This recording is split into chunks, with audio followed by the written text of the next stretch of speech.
Ça, c'est la première chambre qu'on a fini de rénover dans le château. On a repeint les plafonds et les boiseries. On a remis en valeur le papier peint qui était déjà ici. Et on a choisi un mobilier dans le style empire qu'on a chiné. On a restauré le lustre qu'on a placé. Minson a utilisé les technologies du 21e siècle en imprimant les abat-jours en 3D. Depuis 1 an et demi, Romane et Minson s'attellent à écrire un nouveau chapitre du château de Sainte-Sévère.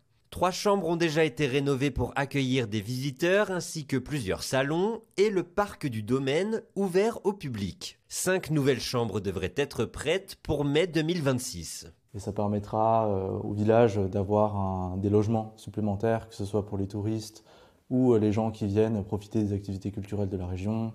Et ça permettra aussi à nombre de personnes de pouvoir investir le lieu en privatisation, que ce soit pour des événements privés, des mariages. Quand ce n'est pas privatisé, on a cet objectif aussi d'ouvrir au maximum le parc, qui est déjà ouvert gratuitement au public, et à terme les salons, avec une offre qui sera peut-être de l'ordre du salon de thé ou de l'exposition. Entre les travaux, la gestion des chambres d'hôtes et l'organisation d'événements avec l'association du château, forte d'une centaine de membres, les journées ne se ressemblent pas pour les jeunes propriétaires. On peut essayer de se concentrer sur une tâche en particulier en disant « aujourd'hui il fait beau, je me concentre sur le parc ».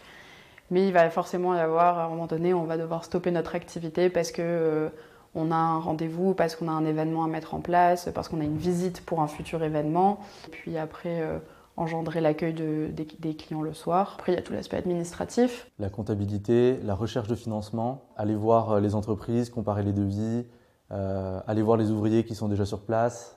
Voilà, c'est vraiment multifonctionnel. Et puis en même temps, quand il y a un petit souci de plomberie ou quoi, être très réactif pour pouvoir le solutionner. Donc on se transforme en plombier, en électricien. Alors que 5 minutes avant on était comptable.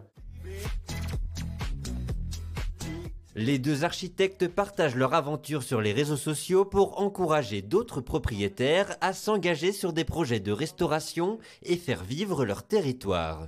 Il y a quelque chose aussi qui nous a fortement marqué, c'est le dynamisme du Berry.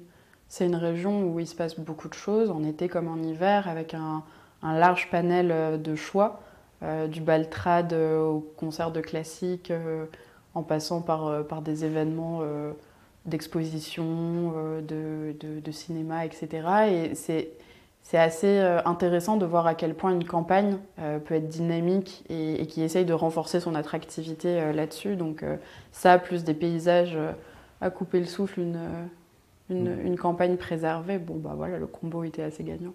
La France est le pays qui compte le plus de châteaux au monde avec plus de 40 000 domaines.